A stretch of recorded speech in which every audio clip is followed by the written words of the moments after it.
Roi des rois, nous venons nous prosterner devant ton trône de grâce. Te disons merci pour l'accès que nous avons, Seigneur, par le moyen de ton sang précieux. Merci, Seigneur, pour le privilège que tu nous donnes de nous approcher du trône de grâce, de trouver miséricorde et d'obtenir grâce pour te secourir dans les moments de nos besoins. Nous venons te dire merci, Seigneur, parce que ta parole déclare que tes compassions ne sont pas épuisées, tes bontés ne sont pas à l'éternel, que tu les renouvelles chaque matin. Nous venons donc puiser au Seigneur, puiser de tes grâces renouvelées, de tes bontés renouvelées, de tes compassions renouvelées. Merci, ô Abba Père. Précieux Saint-Esprit, nous abandonnons à toi. Nous venons encore recevoir de toi. Merci de nous instruire. Merci de nous guider. Merci de nous enseigner. Merci de nous éclairer. Étends ta main puissante sur nos vies, dans nos familles. Que ta puissance soit manifestée. Ta puissance de guérison. Ta puissance de délivrance. Ta puissance de restauration. Ta puissance qui élève. Ta puissance qui rend sage. Ta puissance qui illumine. Ta puissance qui fortifie. Donne-nous d'expérimenter et de bénéficier encore des vertus de ta puissance. Au nom puissant de Jésus-Christ. Alléluia. Gloire à Jésus. Sois la bienvenue. Alors, comme à la coutume, je t'invite à prendre ton stylo, ton bloc-notes et ta Bible avec toi pendant que nous naviguons dans la parole du Roi des Rois. Et que le Saint-Esprit te rende ministère personnellement afin que tu reçoies ce qu'il a prévu pour toi en ce jour. Alléluia. Thank you, Jesus. Thank you, Father. Alors, par la grâce du Seigneur, nous avons commencé avec une nouvelle série qui a un rapport avec sa faveur surnaturelle, mais qui sera beaucoup plus centrée sur sa présence. Alors, nous avons intitulé cette série « Porteur de sa présence, bénéficiaire de sa faveur surnaturelle ». Dans notre nouvelle série, on va porter sur sa présence, intitulée « Porteur de sa présence, bénéficiaire de sa faveur surnaturelle ». Alléluia.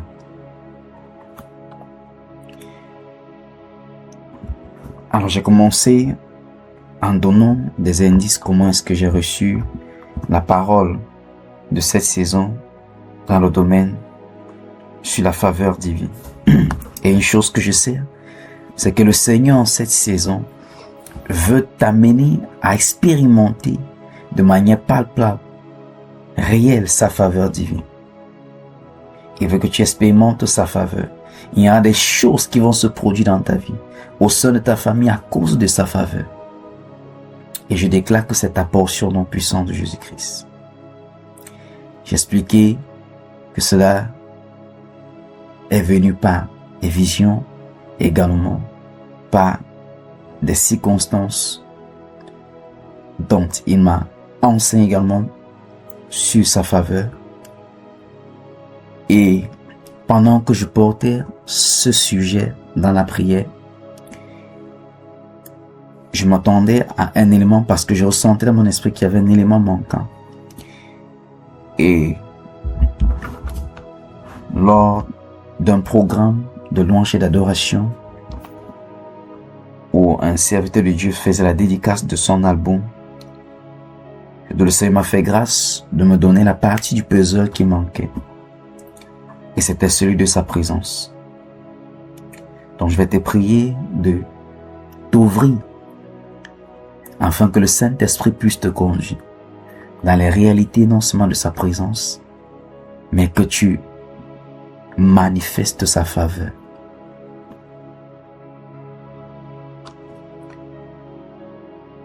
Comme j'ai dit, le point central était sa faveur surnaturelle.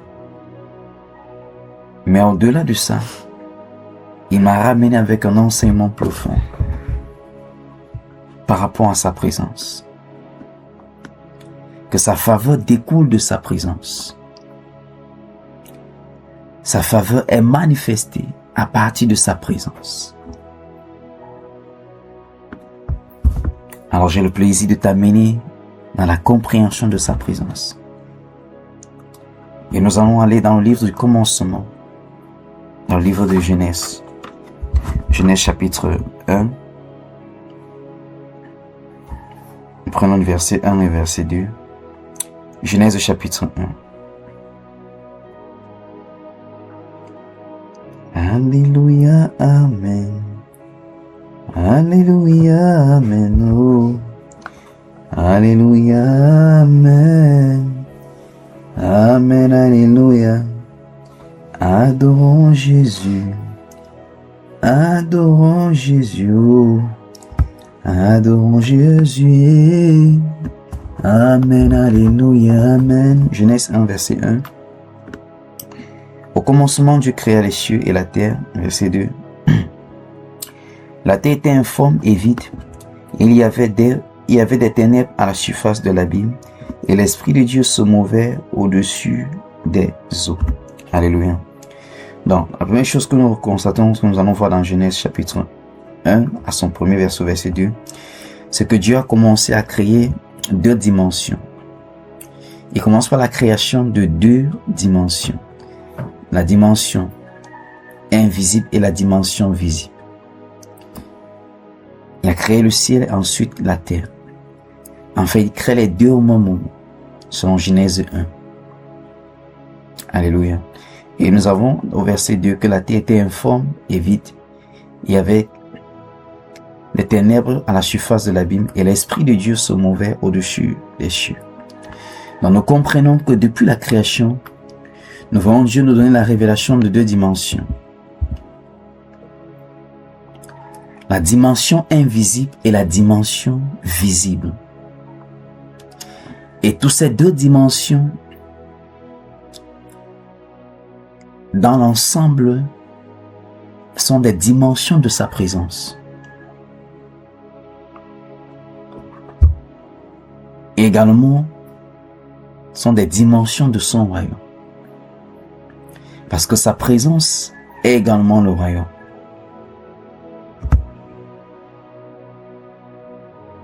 Je vais nous amener toujours dans Genèse 1, au verset 26. Alors, verset 26,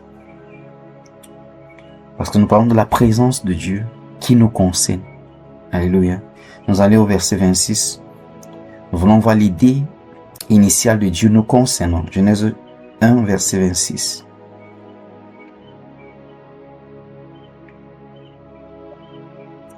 Genèse 1, verset 26.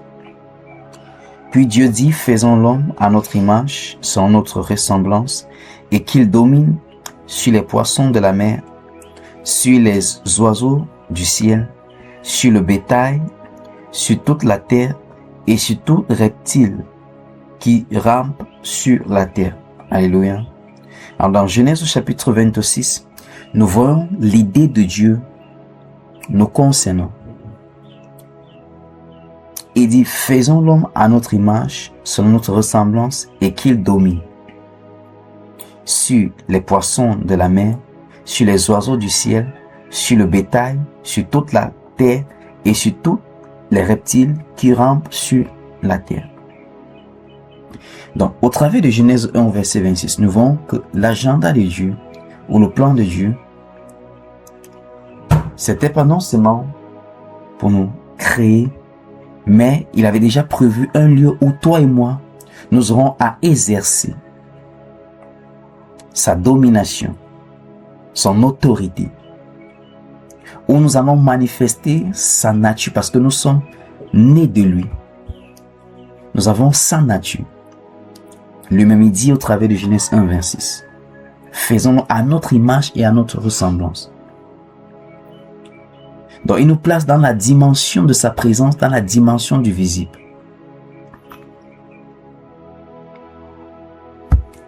Est-ce que ça passe? Allons-y dans Genèse chapitre 2.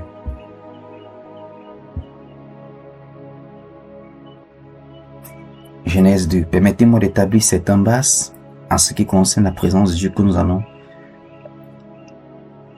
aller en profondeur et comprendre pourquoi est-ce que nous devons avoir une révélation profonde de la présence de Dieu. Genèse chapitre 2, verset 7. Genèse 2, verset 7. L'Éternel Dieu forma l'homme de la poussière de la terre, et il souffla dans ses narines un souffle de vie, et l'homme devint un être vivant. Verset 8. Puis l'Éternel Dieu planta un jardin. Si tu as ta Bible, j'aimerais que tu soulignes le mot jardin. Puis l'Éternel Dieu planta un jardin en Éden, du côté de l'Orient, et il mit l'homme qu'il avait formé. Alléluia. Alors dans Genèse 2, du verset 7 que nous venons de lire, nous voyons maintenant, dans Genèse 1, on voit que Dieu a créé l'homme. Mais dans Genèse 1, 26, la partie spirituelle, la dimension spirituelle, il commence toutes choses à partir de la dimension spirituelle. On dit que dans Genèse 1, nous voyons deux dimensions. La dimension physique et la dimension invisible. Bon, la dimension visible et la dimension invisible. Alléluia. Et il ne faut pas confondre parce que lorsque nous parlons du spirituel, c'est selon les dimensions où nous nous trouvons. Parce que pour nous qui sommes sur terre, ce n'est pas cette, nous ne pouvons pas dire que c'est le spirituel. Or, pour des anges qui sont dans la dimension du ciel, pour eux, la terre est une dimension spirituelle.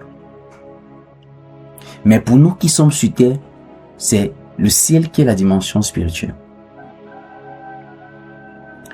Et l'invisible et le visible, ou encore la dimension spirituelle, submerge la dimension physique.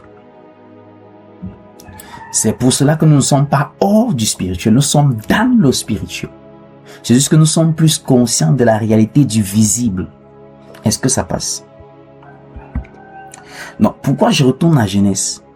Parce qu'il faut comprendre la place de la présence dont nous voulons engager. Le plan de Dieu de créer l'homme à son image et à sa ressemblance et de placer l'homme, comme nous avons lu Genèse 2, versets 7 à 8, il a placé l'homme dans le jardin qu'il avait fait à Éden. Holy Spirit.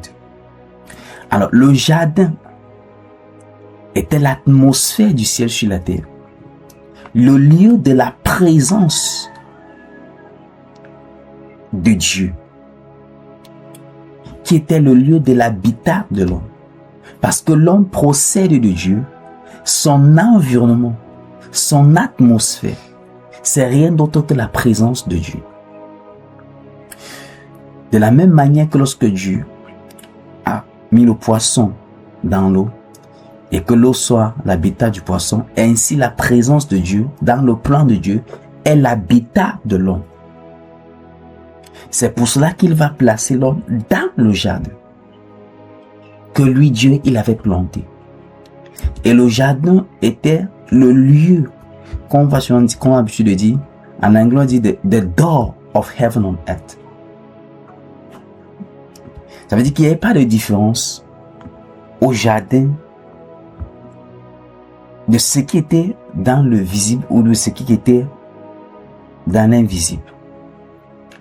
Tout ce qu'il y avait dans l'invisible se trouvait dans le visible au lieu appelé jardin, à Éden. Est-ce que ça passe?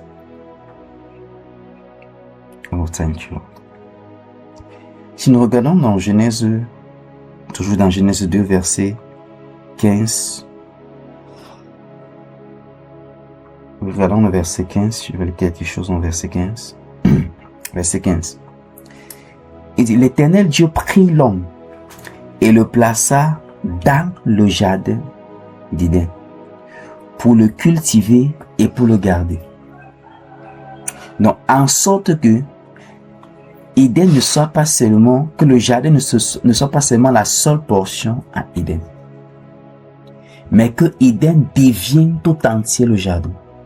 Une réplication, une extension du jardin. Parce que le jardin était le lieu de la présence de Dieu.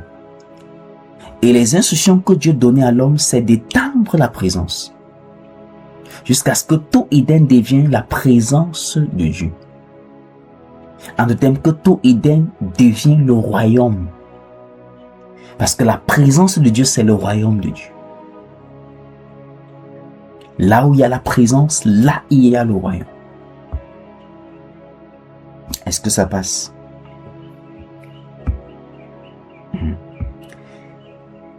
Pourquoi est-ce que nous développons la notion de la présence?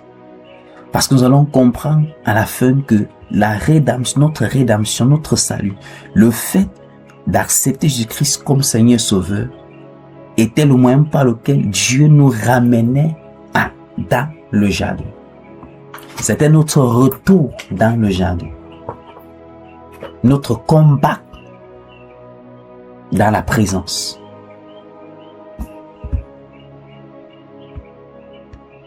Dans Genèse 2, verset 15, il dit: l'Éternel Dieu prit l'homme et le plaça dans le jardin d'Éden pour le cultiver et pour le garder. Je regarde le verset 22. Tu peux continuer la lecture après, mais je vais prendre à cause du temps. Verset 22.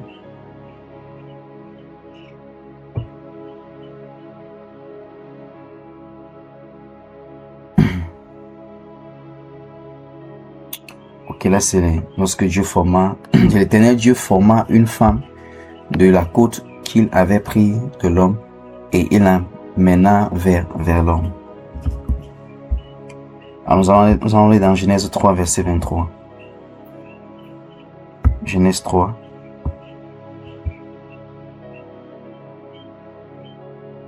Genèse 3.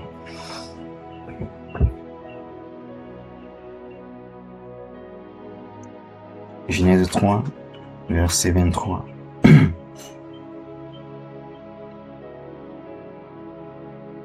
Si nous prenons le verset 22, là, nous savons que dans Genèse, partie de Genèse 3, c'est d'où le péché est entré, où l'homme a de la désobéissance est entré. Et au verset 22 de Genèse 3, il dit: l'Éternel Dieu dit: voici l'homme est devenu comme l'un de nous, pour la connaissance du bien et du mal. Empêchons-le maintenant d'avancer sa main, de prendre de l'arbre de la vie, d'en manger et de vivre éternellement. Alors à cause du péché, parce que Dieu ne voulait pas que l'homme soit exposé à la connaissance du mal, uniquement à la connaissance du bien. Et il dit: si l'homme mange alors de ce fruit, il va vivre éternellement dans le bien et dans le mal. Alléluia. Dans Genèse 3, verset 23, regardons ce que Dieu va faire. Et l'Éternel Dieu le chassa du jardin. Tu soulignes encore le mot. Du jardin d'Éden. Pour qu'il cultivât la terre d'où il avait été pris. Donc l'homme avait été chassé du jardin. Mais il était toujours à Éden. Parce qu'à Éden, Dieu avait planté un jardin. Le lieu conditionne l'atmosphère du ciel sur la terre. Le royaume du ciel sur la terre. Et que l'homme habitait dans le royaume, dans la présence. Et parce qu'il habitait dans la présence, il n'a pas connu de maladie, ni d'infimité, ni de pauvreté. En fait, on ne voit pas Adam et Ève être dans un besoin quelconque, ou dans un manque, quelconque. Pourquoi? Parce qu'ils habitaient dans la présence. Ils étaient dans la gloire. Ils étaient dans la bénédiction. Dans la nouvelle naissance, c'est le retour à la présence. Si ce fondement n'est pas établi, nous allons passer à côté. Et c'est pour cela que, comme j'ai dit la fois à l'introduction, que parce que nous n'avons pas la révélation de la présence de Dieu, les choses que nous devons rendre grâce, nous passons le temps à prier pour demander. Ils étaient vêtus, la présence de Dieu est tout ce que l'homme a besoin. Parce que dans la présence, il y a la plénitude. La plénitude de la joie, la plénitude de la paix, la plénitude de la force, la plénitude de la grâce, la plénitude de la puissance, la plénitude de la sagesse. Tout est dans sa plénitude, dans la présence de Dieu. Est-ce que ça passe?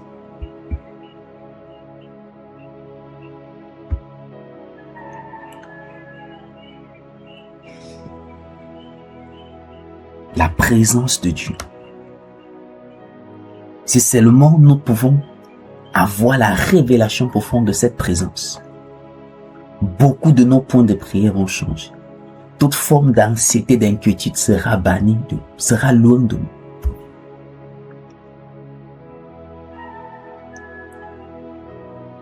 Et nous parlons de la faveur divine, qui est l'une des avantages de la présence. La grâce, la bénédiction, et sont les systèmes d'avantages mis en place par Dieu dans la présence.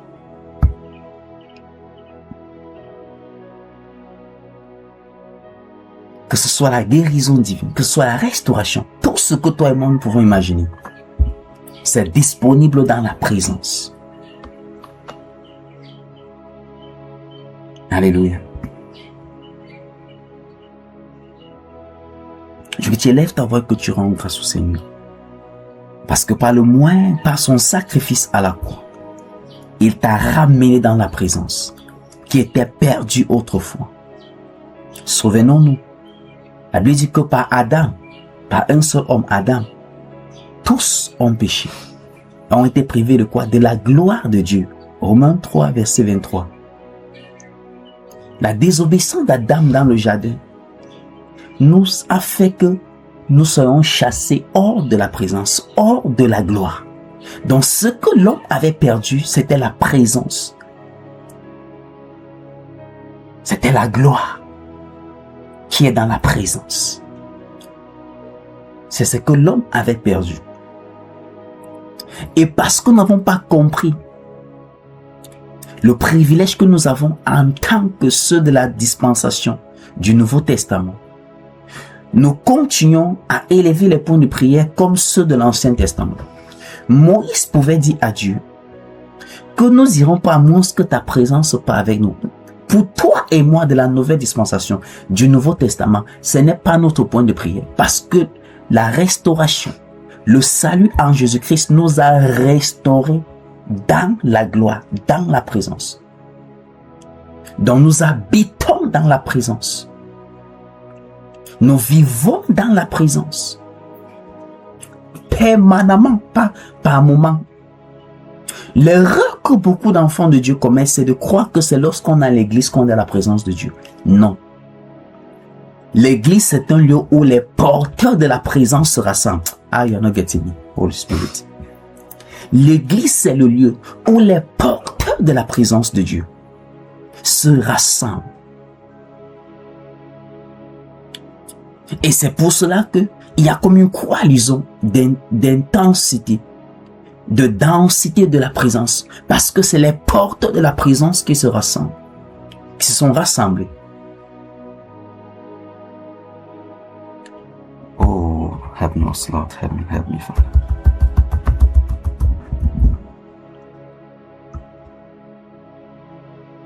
Éphésiens 1:3 dit que béni soit le Père de notre Seigneur Jésus-Christ, qui nous a bénis de toutes sortes de bénédictions en Christ Jésus dans les lieux célestes. Quelle est cette bénédiction? La restauration dans la gloire, dans la présence. J'expérimente la faveur de Dieu parce que j'habite la présence. La présence de Dieu, c'est mon habitat. C'est mon environnement, c'est mon atmosphère. Est-ce qu'on se comprend? Parce que Christ n'est pas seulement une personne. Christ est un lieu. Christ est un environnement. Christ est une atmosphère. Est-ce qu'on se comprend?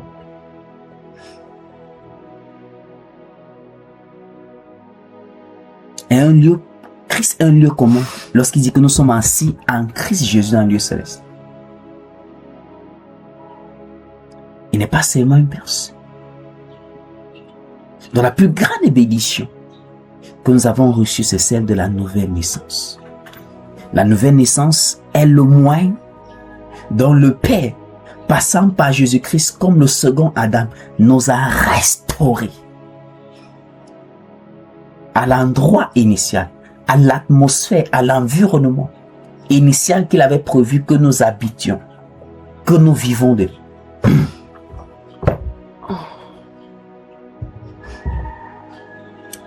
Il ne nous a pas créés pour que nous habitons au ciel avec lui, non. C'était pour que nous habitons dans la présence sur la terre. Dans la présence du lieu visible. Est-ce que ça passe? Parce que si tu ne comprends pas la présence,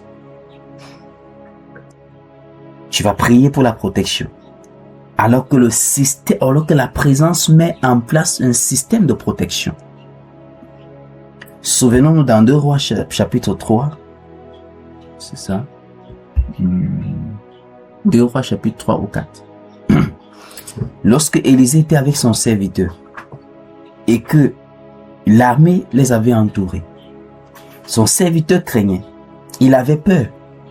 Il a dit à Élisée, on est venu nous arrêter, c'est fini pour nous. Mais quel était le point de prière d'Élisée? Seigneur, ouvre ses yeux. Et le Seigneur ouvrait les yeux du serviteur d'Élisée. La Bible dit qu'il a vu toute une armée qui les entourait. Mais avec ses yeux physiques, il ne voyait pas cette armée. Mais le Seigneur ouvrit les yeux de sa foi. Il a vu l'armée de protection que l'Éternel place. L'armée de protection de la présence. Ceux de l'Ancien Testament n'avaient pas ce privilège. Ils avaient des visitations de la présence. Et c'est pour ça que chaque fois quand l'un d'entre eux expérimentait que par le Saint-Esprit, ils expérimentaient les dimensions de la présence, les choses de la présence.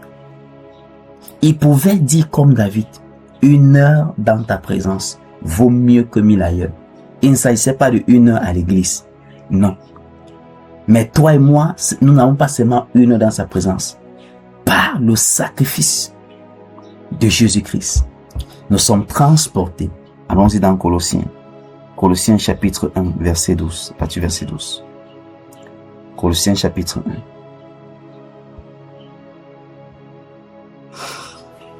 Colossiens chapitre 1.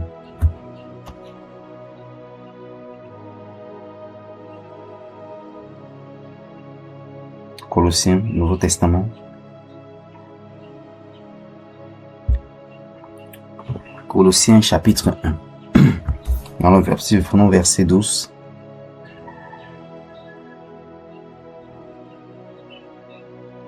Colossiens chapitre 1. On a parti du verset 12. On a parti du verset 11. Il dit fortifiez à tous égards par sa puissance glorieuse, en sorte que vous soyez toujours et avec joie, persévérants et patients. Verset 12. Rendez grâce au Père, qui vous a rendu capable d'avoir part à l'héritage des saints dans la lumière. Verset 13. Qui nous a délivrés de la puissance des ténèbres et nous a transportés dans le royaume du Fils de son amour. Tu n'as pas compris. Il dit qu'il nous a délivrés. Non, prenons encore verset 12.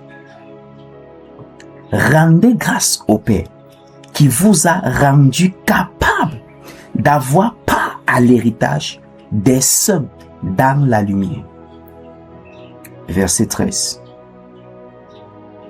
Qui nous a délivrés de la puissance des ténèbres et nous a transportés dans le royaume du Fils de son amour. Donc par Adam, l'humanité avait péché, était privée de la présence, était chassée hors de la présence. Jésus-Christ vient comme le second Adam, venant de la présence, pour nous ramener du monde retour à la présence, retour au royaume. Mais quels sont les avantages du fait que nous sommes retournés dans la présence? Il y a la faveur divine. Donc, c'est l'un des éléments que nous allons pousser pendant cette saison avec les points de prière. Il y a toute autre chose. C'est parce que tu es dans la présence que tu as la communion avec le Père. La même communion que Adam et Ève avec le Père lorsqu'ils n'avaient pas encore péché. La restauration dans la présence restaure cette communion. Tu pries à partir de la présence. Tu loues à partir de la présence. Tu adores à partir de la présence. Et le socle ou l'évidence que tu es restauré dans la présence, c'est la présence du Saint-Esprit. C'est lui qui est le socle de la présence dans la vie de chaque enfant de Dieu. Alléluia. Le Saint-Esprit.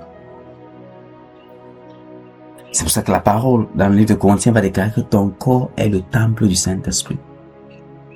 Parce que tu deviens la présence mobile. Partout où tu pars, c'est la présence qui est là. C'est le royaume qui est là. Et tu ne peux pas te séparer de la présence.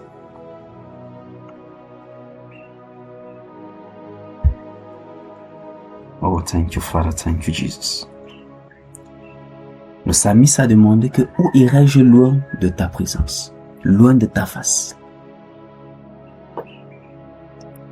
Comme je dis, c'est le Saint-Esprit qui est le socle de la présence dans la vie du croyant. L'évidence que tu vis, que tu es maintenant dans la présence, que tu as été restauré dans la présence, c'est la présence du Saint-Esprit. C'est pour cela que lorsqu'un enfant de Dieu commet un péché, il sent la culpabilité. Parce qu'il n'est plus dans le monde. Il est dans la présence. Et l'acte de péché qu'il vient de commettre est une souillure. C'est pour ça qu'il ressent cette culpabilité. Et qu'il se repent. Or, dans le monde, parce qu'il est hors de la présence, c'est quelque chose de normal. Alléluia. C'est quelque chose de normal. Mais parce que tu es dans la présence, l'acte que tu as commis est une souillure. Et c'est pour cela que tu es mal à l'aise. Et c'est pour cela que ce n'est que dans la présence que tu as la victoire sur le péché.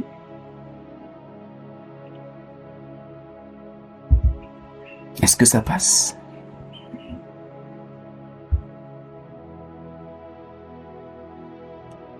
Est-ce que dis Père, merci de m'avoir restauré dans ta présence, de m'avoir restauré dans ta gloire, de m'avoir restauré dans le royaume. Élève ta voix et commence à lui rendre grâce. Dis Père, je te rends grâce parce que tu m'as restauré dans ta gloire, parce que tu m'as restauré dans ta présence. Au nom puissant de Jésus-Christ.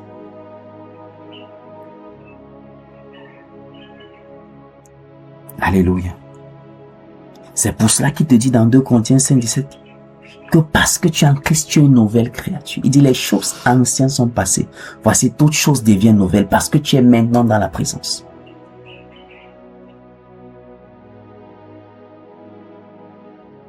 C'est le nouveau toi qui est dans la présence. Ce n'est plus l'ancien toi.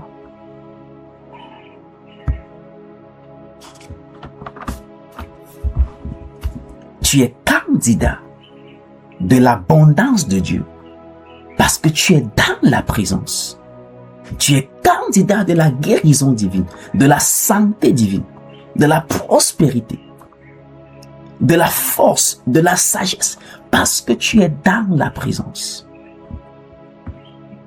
La présence est ce qui fait la différence entre celui qui est en Christ et celui qui n'est pas. Mais la question c'est que pourquoi est-ce que nous ne bénéficions pas de tous ces systèmes d'avantages de la présence de Dieu? Osée 4:6, c'est à cause de notre ignorance. Psaume 82, verset 5, il dit, j'ai dit que vous êtes des dieux, les fils du Très-Haut. Mais il dit, vous tombez comme des hommes ordinaires. Jésus, dans Jean 10, pense au verset 35, va encore réitérer ce fait. Mais il est écrit dans votre loi que vous êtes des dieux.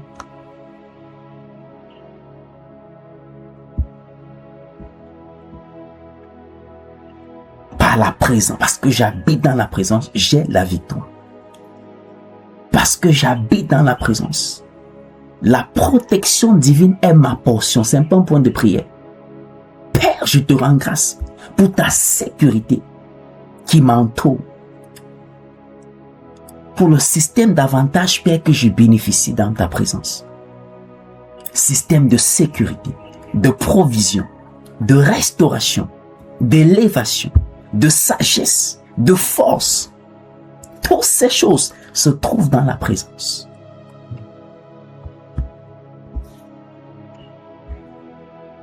Alléluia.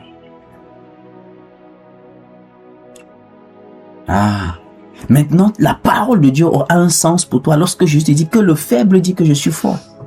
Pourquoi? Parce que dans la présence, il y a la provision de la force.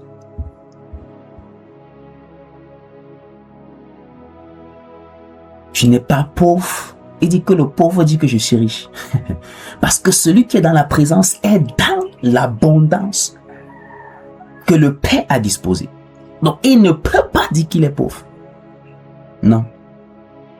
You're not getting me.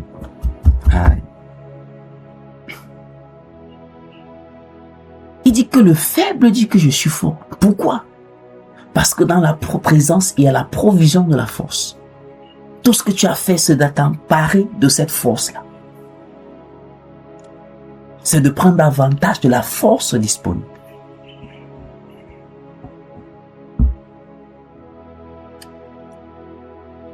Alors, que faisons-nous lorsque nous avons été rachetés et restaurés dans la présence?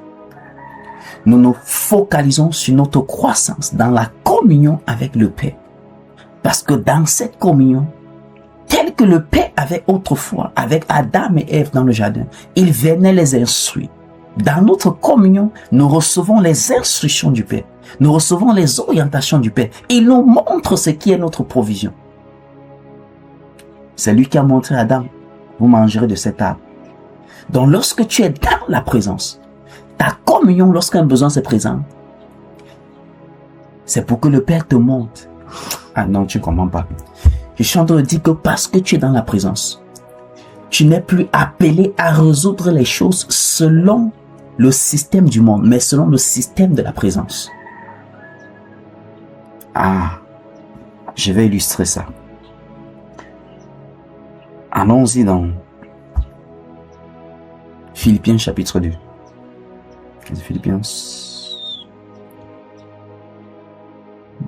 Philippiens 4, pardon. Si je bon de mémoire. Philippiens 4. Philippiens 4.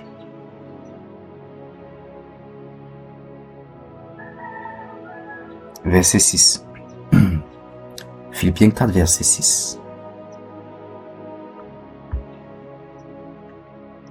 Donc, lorsqu'on est dans la présence, on doit se donner dans le domaine de la croissance pour comprendre comment la présence fonctionne.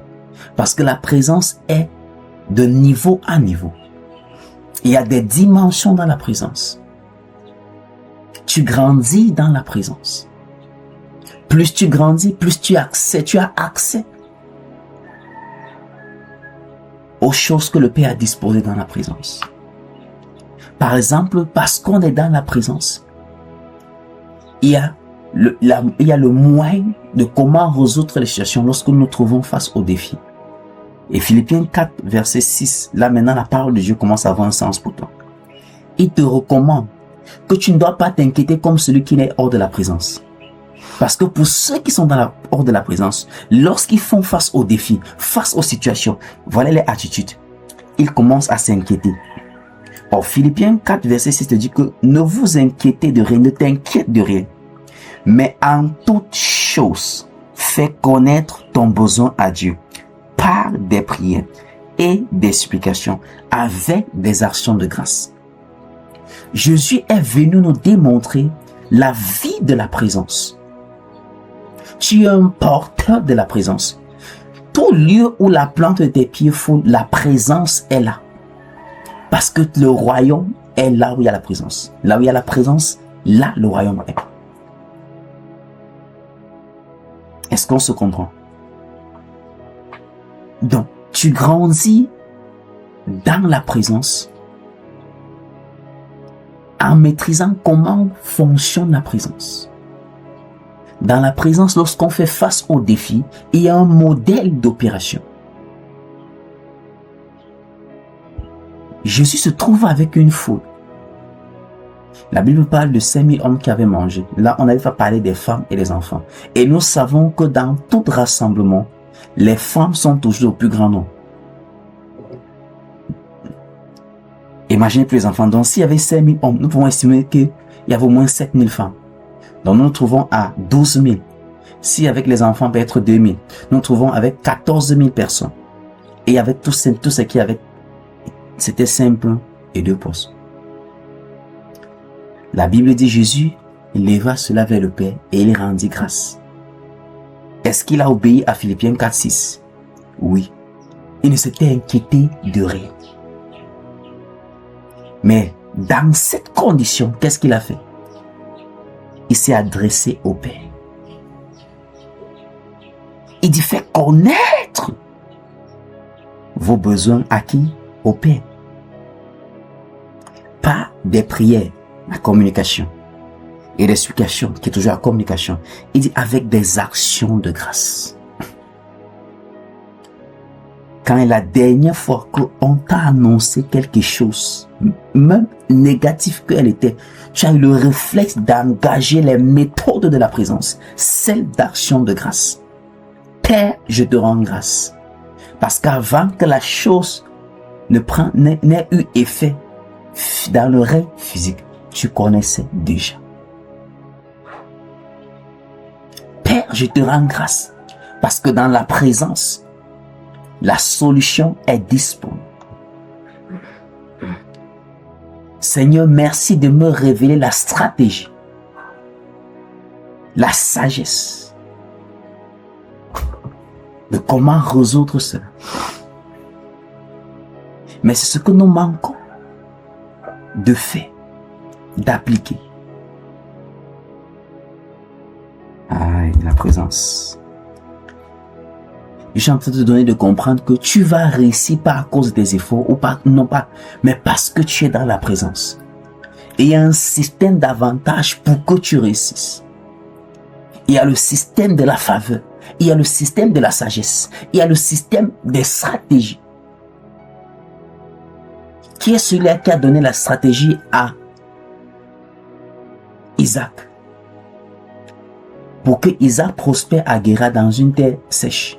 C'était le Père. Est-ce que ça passe?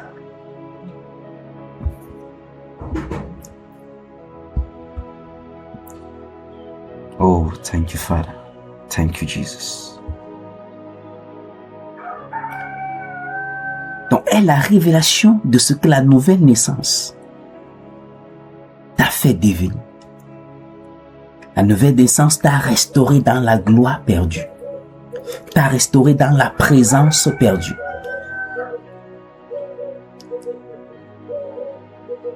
Et restaurer dans la présence veut dire restaurer dans la plénitude de tous les desseins des plans de Dieu pour le Père, du Père pour toi.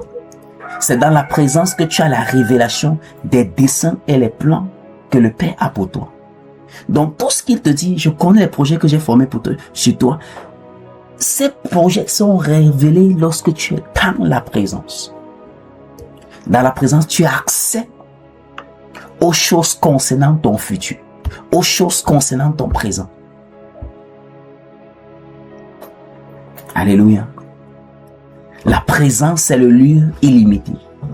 Tu as accès aux ressources illimitées, à la force illimitée, à la puissance illimitée. Tout ce dont toi nous avons besoin est dans la présence où Christ nous a restaurés. Mais la question, c'est comment on fait pour prendre avantage de ce que le Père a disposé dans la présence. Galates chapitre 4 dit, aussi longtemps que l'héritier est enfant, il n'est pas différent de l'esclave.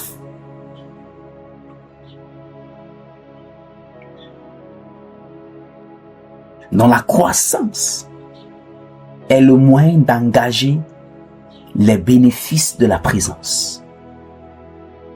Plus tu crois comme Jésus, Luc 2, 52, il croissait en sagesse, en force, en statut, en faveur, devant Dieu et devant les hommes. Il croissait dans la présence. Je te vois manifester la présence au nom de Jésus-Christ. Tu es un porteur de la présence parce que tu es appelé à manifester la présence. Parce que je suis dans la présence, je manifeste la guérison divine. Je manifeste la récession. Lorsque je prie, les choses se passent. Lorsque je conseille, c'est à partir de la sagesse de la présence. Ah, you're not getting. Il est temps que tu cesses de t'épuiser, voulant utiliser le modèle, le système du monde où Dieu t'a sorti. Au lieu d'utiliser le modèle de la présence, les méthodes de la présence, les stratégies de la présence. Le Père t'appelle en cette saison d'engager les stratégies de la présence. Parce que les stratégies du monde vont produire le résultat, mais pas à la dimension de celle de la présence. Alléluia. Est-ce que ça passe? Nous allons prier et que tu prends Genèse 39, verset 21. Genèse 39. Genèse 39. Genèse 39. Genèse 39, verset 21. Oh Jésus, merci parce que tu nous as restaurés dans la présence. Tu nous as restaurés dans la gloire.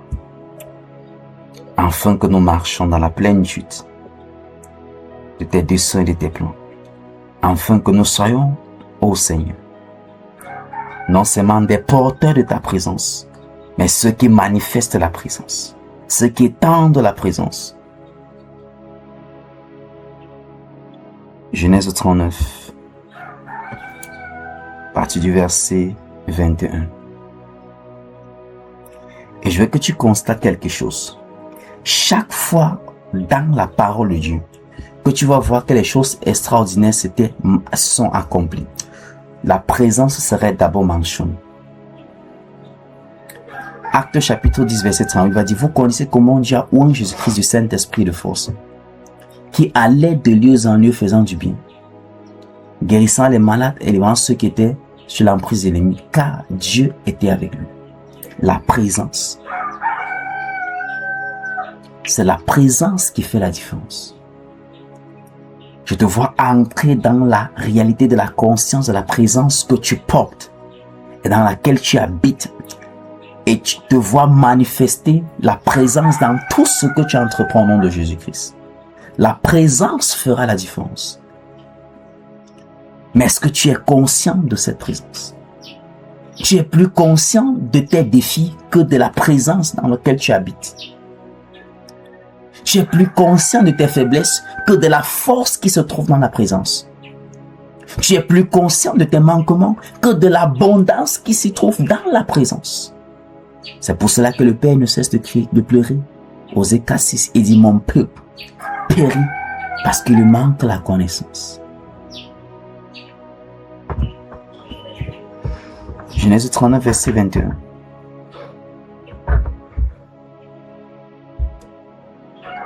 Il dit, l'Éternel fut avec Joseph, la présence, et il étendit sur lui sa bonté. Il le mit en faveur aux yeux du chef de la prison. Donc, peu importe les circonstances et les conditions dans lesquelles tu te trouves, la présence fait la différence. La faveur était manifestée. Pourquoi? Parce que la présence. Maintenant, ceux de l'Ancien Testament jouissaient momentanément de la présence. Ils n'avaient pas la présence permanente. Parce qu'il fallait que le Saint-Esprit, qui est le socle de la présence, établit la personne. Alléluia. C'est pour ça que tout enfant de Dieu qui a le Saint-Esprit est citoyen de la présence, habite dans la présence, même comme il n'est pas conscient. Nous avons peur des attaques d'ennemis, peur des sorciers, tout ça, parce que nous ignorons le système de sécurité que prévoit la présence.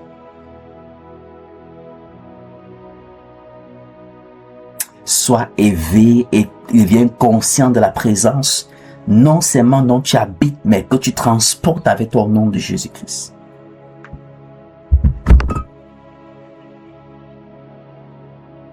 Tu vas prier.